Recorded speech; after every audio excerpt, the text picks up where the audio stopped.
मैं अपने विचारों की लड़ाई लड़ता हूँ। मैं किसी से मैं ये भी नहीं कहता कि मैं आप लोगों से सिर्फ वोट ही मांग नहीं, आप मेरी सोच से मेरे विचारों से जुड़ो, समझ में आए तो मेरे को वोट देना, मेरे को आगे लेके जाना। क्योंकि मेरे जो लगता है कि जो कमी रही है इस लोकसभा के अंदर, वो रही है एक ऐसे सांसद की जो इस पूरी लोकसभा को बहुत आगे ले जा सकता है।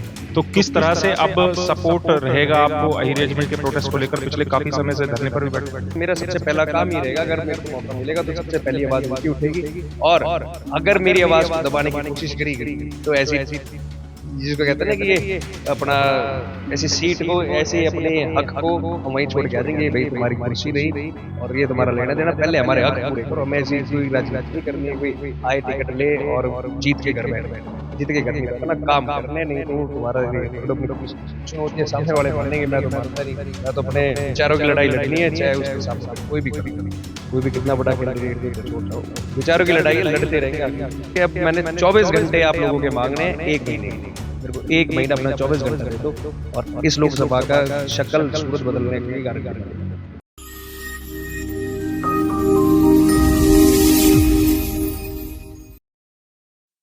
लोकसभा चुनाव 2024 के लिए अब गुरुग्राम लोकसभा सीट पर भी बिसात बिछने लगी है।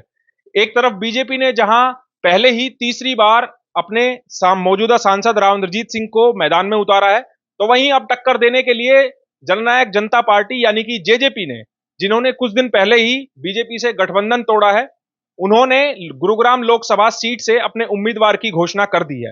हालांकि जेजेपी ने पूरे हरियाणा में 5 सीटों पर अपने उम्मीदवारों की घोषणा की है, लेकिन गुरुग्राम सीट सबसे हॉट सीट मानी जा रही है और यहां से एक युवा चेहरे को जेजेपी ने मौका दिया है। हमारे साथ वही युवा चेहरा मौजूद है, मिलाते हैं आपको। बॉलीवुड के सुपरस्टार सिंगर राहुल फाजिलपुरिया, आज जेजेपी ने अपनी टिकट का ऐलान कर दिया है और गुरुग्राम लोकसभा सीट से अब फाजिलपुर के रहने वाले लोकल बॉय राहुल यादव को अपनी इस सीट से टिकट उन्होंने दी है। राहुल जी, सबसे पहले तो आपको ढेर सारी शुभकामनाएं। बहुत बहुत धन्यवाद, नमस्कार। राहुल भाई, बॉलीवुड में तो आपका सिक्का चलता है, बादशाह के साथ आपने गाने गाए हैं, कई फिल्मी सितारों के साथ आपने गाने गाए हैं, लेकिन अब राजनीति की नई पारी खेलने के लिए आप किस तरह से मैदान में उतरेंगे? क्या कुछ तैयारियां किए हैं? क्या विजन है आपके? सर, मेरी एंटरटेनमेंट इंडस्ट्री में भी जब मैंने एंटर किया तो मेरे लिए वो भी संघर्ष ही था, क्योंकि मेरी कोई भी इसमें हमारा फैमिली बैकग्राउंड नहीं था। मेरे ख्याल से आज तक किसी ने माइक भी नहीं पकड़ा होगा। तो उस टाइम पे भी हमने संघर्ष किया, गाँव का नाम किया, फिर हरियाणा का नाम किया, फिर इंडिया का किया। जब मैंने जैकी चैन जी के साथ हॉलीवुड में काम किया, उनको भी गाना दिया था, ताऊ बूझ बम कर देगा, बॉलीवुड में दिया। तो मेरे को ये संघर्ष करने की, और संघर्ष करके आप लोगों का साथ मिलता रहता है, काम करने की बड़ा मेरे को इसमें मजा आता है। तो वैसा ही मेरे लिए एक नया एक्सपीरियंस है कि राजनीति में मेरे का पार्टी ने इस योग्य समझा और मेरे को टिकट दी। क्योंकि इन विचार की जो विचारों की लड़ाई होती है, मेरी विचारों की लड़ाई शुरू से रही है और मैं अपने इस इंडस्ट्री से भी हटके टाइम देता रहा हूँ। सोशल जितने भी हमने लगता है कि भी सोशल कॉजेस के लिए, जैसे कि हमने एक बार, आपने भी शायद कवर किया होगा कि यूपी में कुछ लड़कियों के साथ रेप हुआ था, तो हमने उनके एनकाउंटर की डिमांड करते हुए पूरे गुड़गांव में एक मार्च निकाली थी, जिसमें हमने 1000 के करीब लेटर लिखे थे प्रधानमंत्री जी को। उसके बाद किसान आंदोलन हुआ, उसमें भी हमने गाना बनाया, गाने बनाने के ऊपर हमारे पे मुकदमे भी लगे थे, तो उनको भी हमने झेला। फिर हमारे समाज की बात आती तो अहीर समाज के अंदर एक अहीर रेजिमेंट की हमारे सोल्जर्स के लिए एक रिक्वायरमेंट थी, वो हमने डिमांड करी थी। उस प्रोटेस्ट में हम गए तो मैं उसमें भी सपोर्ट किया, उसमें भी जेल जाना पड़ा। तो मैं तो इन चीज़ों से गुजरता रहता हूँ। मेरे को तो इसमें लगता था कि यार, जब ये विचारों की लड़ाई है, जिन चीज़ों पे हम लड़ रहे हैं उनको पूरा नहीं कर पा रहे, तो क्यों ना हमें इसकी शुरुआत राजनीति के थ्रू करना चाहिए। अगर लगता है कि यही एक रास्ता है अपनी डिमांड्स पूरी कराने का अपने युवा साथियों का, तो मैंने इसलिए रास्ता चुना। मेरे को जब बोला गया कि भाई आप आगे आइए, राजनीति में इस सीट पे लड़िए, तो मैंने इस पे सारी चीज़ों को ध्यान में रखते हुए आगे बढ़ा। अभी तक शायद आपके चाहने वालों को, बहुत कम लोगों को जानकारी होगी कि आप राजनीति में काफी समय से हैं, और जैसा जेजेपी ने कहा है अपना प्रेस रिलीज जारी करके कि आप राजनीति में काफी सक्रिय भी रहे हैं जेजेपी पार्टी की तरफ से, लेकिन लोगों को पता ही शायद बहुत कम है। तो आपने इशारा तो दे ही दिया है कि आपके विजन क्या होने वाले हैं, महिलाओं को लेकर, महिला सुरक्षा को लेकर, अहीर रेजिमेंट का दे दिया, लेकिन कुछ खास गुरुग्राम लोकसभा को लेकर जो यहाँ मुद्दे रहे हैं, वो क्या क्या मुद्दे आपके होने वाले हैं? क्या विजन आप लेकर जनता के बीच जाने वाले हैं? सर, मेरा सबसे पहले तो मेरे युवाओं को मैं कहना चाहूँगा कि ये सीट मेरी नहीं, ये टिकट मेरी नहीं है, मेरे युवाओं को मैं उनको समर्पित करता हूँ। क्योंकि मैं जिस फैमिली से उठा, जिस मिडिल क्लास से हमने मेहनत करके आगे बढ़े, तो वो भी कर सकते हैं। एक तो सबसे बड़ा रोजगार, और मैं सोचता हूँ कि एंटरटेनमेंट इंडस्ट्री में बहुत रोज़गार है। अगर हरियाणा के अंदर एक हरियाणवी इंडस्ट्री के अंदर एक पूरा अगर हरियाणा सपोर्ट करे, एक पूरी उसके अंदर एक जैसे बॉम्बे के अंदर एस्टेब्लिश है, वो अगर हरियाणा में एक एस्टेब्लिशमेंट दे, एक पूरे इसके अंदर एक शूटिंग का एक पूरा गवर्नमेंट की एक सब्सिडीज़ का इन्होंने चलाया था, वो अगर हमें मिलती है, तो एंटरटेनमेंट इंडस्ट्री के अंदर भी काफ़ी लोग आगे आएँगे, काफ़ी आर्टिस्ट आगे आएँगे, काफ़ी टैलेंट निकल के आएगा। तो सबसे पहले मैं युवाओं के लिए इसके इस मुद्दे के ऊपर काम करना चाहूँगा। दूसरा जो हमारी माताएँ-बहनें आज के टाइम में गुड़गाँव में सुरक्षित नहीं हैं, उस मुद्दे के ऊपर भी हमने काम करना है। और ऐसे कितने मुद्दे हैं जो इग्नोर करे जाते हैं हमारे आदरणीय जितने भी नेता रहे हैं, जितने भी नेतागण रहे हैं, उन्होंने काफ़ी चीज़ों को इग्नोर किया, मैं उनको इग्नोर करना नहीं चाहता। पब्लिक के बीच में रहना चाहता हूँ, इंडस्ट्री में रहते हुए भी, चाहे मैं बॉम्बे रहा, चाहे मैं शूट पे था, चाहे मैं शोज़ पे था।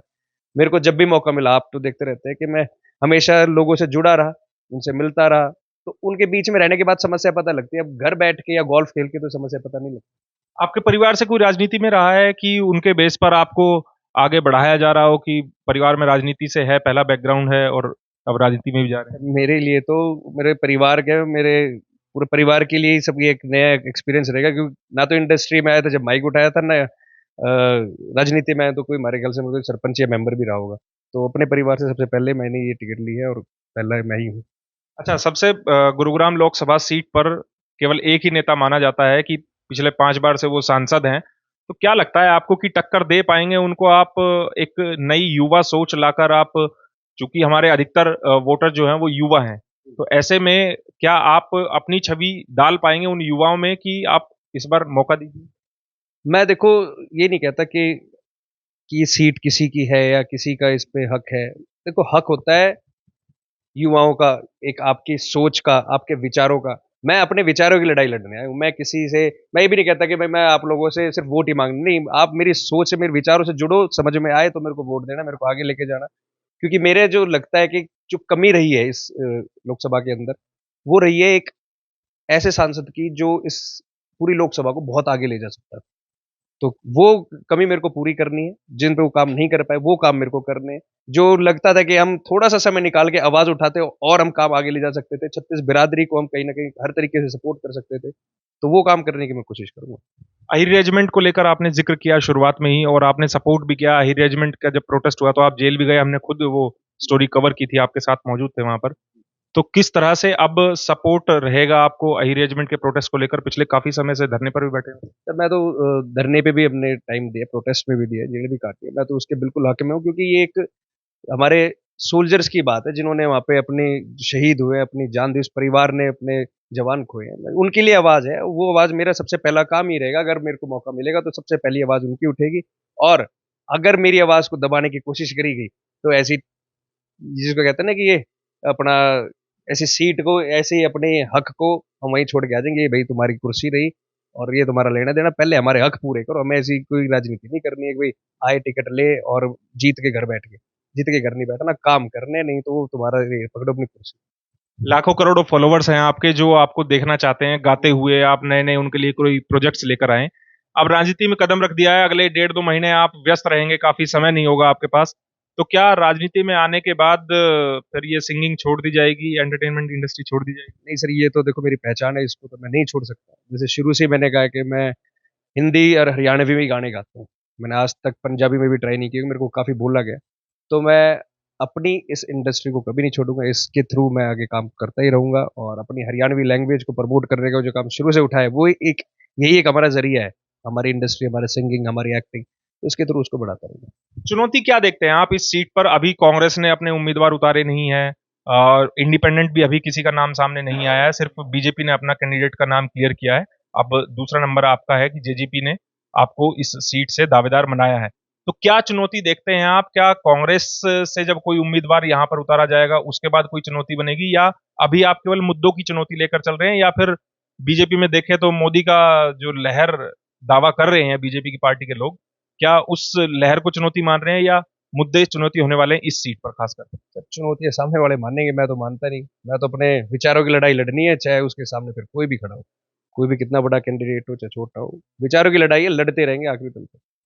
युवाओं को साथ लेकर चलें। युवा को तो समर्पित कर दिया मैंने टिकट, ये युवाओं के लिए है। युवा युवा को ही आगे बढ़ के आना पड़ेगा, क्योंकि आज के टाइम में हमारे जो पुराने लोग हैं, वो कहीं न कहीं दबे हुए हैं। किसी ना किसी एहसान में या किसी ना किसी होता है ना कि भाई ठीक है शुरू से जुड़े हुए हैं क्योंकि वो घर बैठे हैं, वो आके भाई ठीक है अब अपना जो उनके बच्चे हैं वो आगे निकले, जो यूथ है वो बाहर घूम रहा है, उसको पता है कि भाई अभी चल क्या रहा है। तो इस यूथ को पता होना चाहिए कि भाई तेरा फ्यूचर कहाँ है, क्योंकि आज के टाइम में हरियाणा के अंदर नशा बढ़ता जा रहा है। तो मेरा सबसे बड़ा तो यही मुद्दा रहेगा कि भाई नशे को दूर करना है, नशे से हटके एक गाइडेंस देने के भी काम करने के ये तरीके, अगर हम उनको रोजगार के 10 तरीके बताएं, मैं कहता हूँ मेरी इंडस्ट्री के अंदर ही इतने 10 रास्ते खुलते हैं, अगर हम स्टेब्लिश कर जाए एक हरियाणवी इंडस्ट्री के अंदर, एंटरटेनमेंट इंडस्ट्री, तो उनको 10 रास्ते तो इससे मिलेंगे। मैं कहता हूँ युवा भटक ही नहीं सकता, हमारा युवा भटका हुआ है क्योंकि उनको कोई गाइडेंस नहीं मिल रही। मंत्री होते हैं, अगर वो चाहें तो ऐसे 10 अच्छी चीजें अलग से ला के भी स्टेब्लिश कर सकते हैं अपने लोकसभा के अंदर, अपने विधानसभा के अंदर, जिससे वो आगे बढ़े। अंत में अपने अब जो पॉलिटिकल सपोर्टर्स हैं आपके, उनके लिए क्या डेडिकेशन आप देना चाहेंगे एक गाने के जरिए, और क्या अपील करना चाहेंगे आप? गाने के जरिए तो मैं भी गाने वाला समय तो अभी आया नहीं, अब गाना हम गाएंगे जीत के, जीत का ही गाना सुनाऊंगा आप लोगों को। बाकी मैं कहना चाहूंगा कि अब मैंने 24 घंटे आप लोगों के मांगने हैं 1 महीने के लिए, मेरे को 1 महीना अपना 24 घंटा दे दो और इस लोकसभा का शक्ल सूरत बदलने की गारंटी मैं लेता हूँ। चलिए, हमारी शुभकामनाएं आपके साथ है। तो बॉलीवुड सिंगर फाजिल पुरिया को गुरुग्राम लोकसभा सीट से दावेदार घोषित किया है जेजेपी ने। लेकिन देखना होगा कि आने वाले समय में गुरुग्राम में जब इस लोकसभा सीट पर कांग्रेस अपना उम्मीदवार किसे बनाती है, तो ये चुनौती क्या त्रिकोणीय हो पाएगी? अभी तो केवल बीजेपी और जेजेपी जो कभी साझा सरकार चला रहे थे, आज वो अलग अलग होकर अपने अपने उम्मीदवार उतार रहे हैं। जब कांग्रेस का उम्मीदवार मैदान में आएगा तो क्या त्रिकोणीय मुकाबला बनेगा, या फिर आगे किस तरह की चुनौतियां इस चुनाव में होने वाली है? इस चुनाव से जुड़ी हुई तमाम गुरुग्राम लोकसभा की तमाम जानकारियां, बड़ी खबरें आप लोगों को हम इसी तरह अपने चैनल पर दिखाते रहेंगे। आपने अगर पहली बार हमारी ये वीडियो देखी है तो आपसे अपील करेंगे कि आप हमारे चैनल को सब्सक्राइब कर लीजिए, नोटिफिकेशन बेल दबा लीजिए, ताकि कोई भी खबर अपलोड होते ही आपको तुरंत उसकी जानकारी मिल जाए। इस खबर के बारे में आप हमें अपनी राय कमेंट करके जरूर दीजिएगा। साथ ही साथ आप इस वीडियो को ज्यादा से ज्यादा शेयर जरूर कीजिएगा, ताकि सभी लोगों तक सही जानकारी सही समय पर पहुंच पाए। मेरे सहयोगी मोनू के साथ मैं सुनील यादव, गुरुग्राम न्यूज।